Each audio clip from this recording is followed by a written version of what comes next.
Kenapa ke depan ada Saresen itu?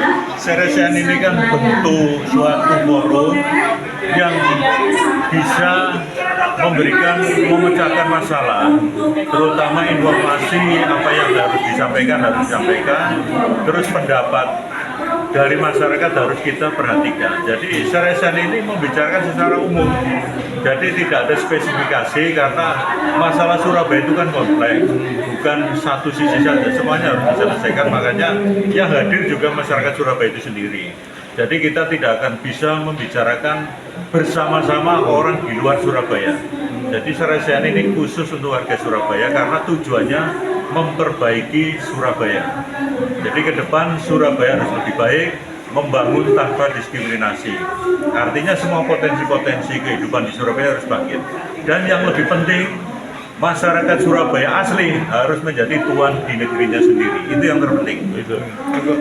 Ya, mohon maaf lahir batin karena ini salah satu budaya juga, dan budaya Jawa Timur khususnya Surabaya ini kan budaya yang aneh.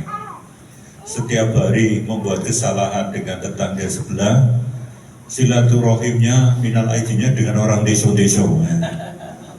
Aneh kan? Ya, salahnya dengan tetangga ya utamakan silaturahim dalam bihalal pertama kali itu dengan tetangga. Harusnya gitu. Karena saya selalu setiap tahun habis sholat id nyari tetangga yang saya bikin salah, kok sudah lari ke desa? Udah hilang. Iya, hilang duluan. Nah, makanya harus diluruskan. Betul Bapak. Bagaimana Bapak Ibu sudah minta maaf ke sebelah-sebelah Bu, apalagi yang sering digibahin, yang di sudah sampun. Baca enggak, Pak? Langsung baik.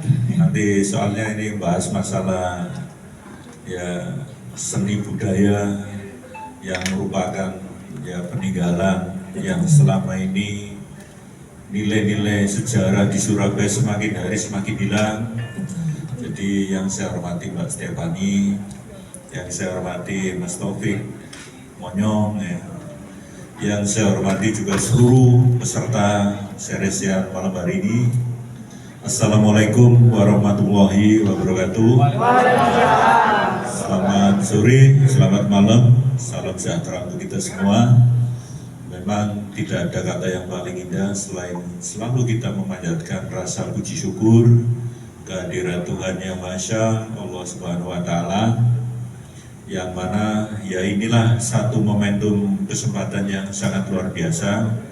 Kita bisa bermuajahah, kita bisa bersilaturahim, kita bisa bertatap muka, kita bisa berdiskusi.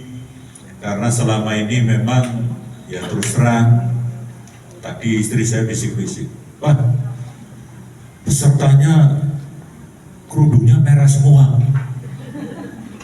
Saya tidak aja. Akhirnya apa? Setiap 5 tahun itu yang munculnya hanya janji. Begitu mau nepati, janji gue turun di tepati kok, ini malah mau menepati, pusing. Jadi sampai sekarang ya janji hanya tinggal janji. Bayangkan Bapak Ibu Saudara sekalian bahwa ya memang nanti kalau tidak kenalan belakrak ke tema, kenalannya lupa. Jadi saya asli Bubutan, Bapak Ibu Saudara sekalian. Nama lengkap saya Hadi Dedi Ansa. Kalau di medsos, di Facebook itu ketik Cak Dedi, nanti akan muncul. Terutama ini gambar ini jangan Dedi. Itu Mas Taufik. Ada gambar yang lebih ganteng lagi. Dan KTP kedua saya di Kecamatan Won. Itu KTP kedua saya. Sari, kampungnya Grahamas Kafling 2. Alhamdulillah domisili saya, rumah saya itu selalu di garis tengah. Terus majunya itu dari sisi apa? Begitu saya melakukan penelitian, memang Surabaya itu betul-betul hebat.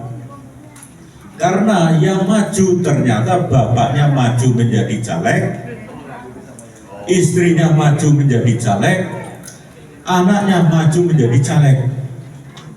Jadi semua rombongan maju menjadi pemimpin di Surabaya.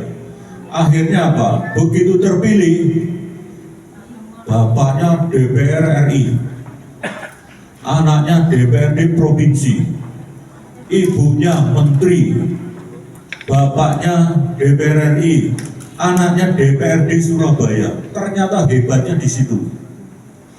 Disadari nama boten ini. Panjenengan harus paham ini. Ternyata yang menjadi orang-orang kaya, komplotan-komplotan itu. Akhirnya apa? Surabaya maupun Jawa Timur sekarang terkendala dengan masalah besar. Korupsi di mana-mana. Karena apa? Biang keroknya korupsi mesti mensengsarakan masyarakat.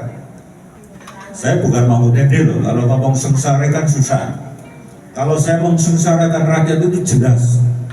Kalau Mahmud MD ngomong mensengsarakan itu susah setengah mati. Mengseng-seng-seng-seng-seng, nggak ketemu-temu. Iya kan? Kalau tadi ini jelas, karena orangnya jelas. Ayo. Ini menjadi kajian kita semua. Terus bagaimana Surabaya mau maju? Seperti situs-situs sejarah peninggalan oleh leluhur kita. Ini harus kita bahas nanti. Ini pakarnya ya umum saja masalah Surabaya. Surabaya itu sama dengan Indonesia. Kalau di Indonesia namanya Pak Prabowo membuat konsep buku yang namanya Paradok Indonesia. Apa itu paradok Indonesia? Kenyataan yang berbalik. Indonesia kaya tetapi rakyatnya masih miskin. Ini paradok. Sama dengan paradok Surabaya. Surabaya kaya, apakah rakyatnya sudah makmur? Jujur aja. Kita harus membedah bareng-bareng. Karena apa?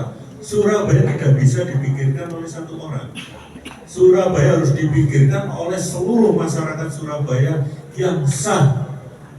Artinya yang siapa? Mempunyai KTP.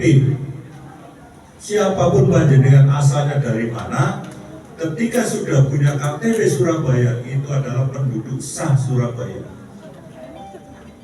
Nah, karena ini saya akan memperkenalkan diri.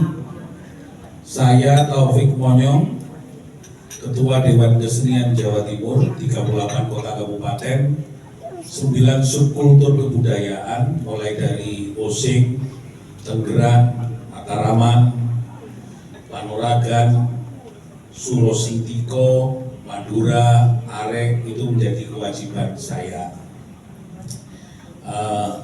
Basic saya seorang pembuat berhala. Di kuliah saya seorang seniman, perupa, pelukis pematung. Jadi katanya emak saya dulu, saya lahir di Lumajang di bawah Gunung Semeru. Keluarga saya semuanya ahli di dalam ngaji kampung, ya, wong NU lah ya. Di Mosore NU anti ngajar ini mak saya gitu. Nahdlatul Ulama tapi artinya. Yang kedua, saya presenter JTV, Cangkruan. Gak cuma janjuan. Ya sok mau menang semangat baik cengangas ya. Kalau kebudayaan itu saya ceritakan versi Drenges. Kalau Mas Dedi tadi itu visioner seorang pemimpin seperti itu.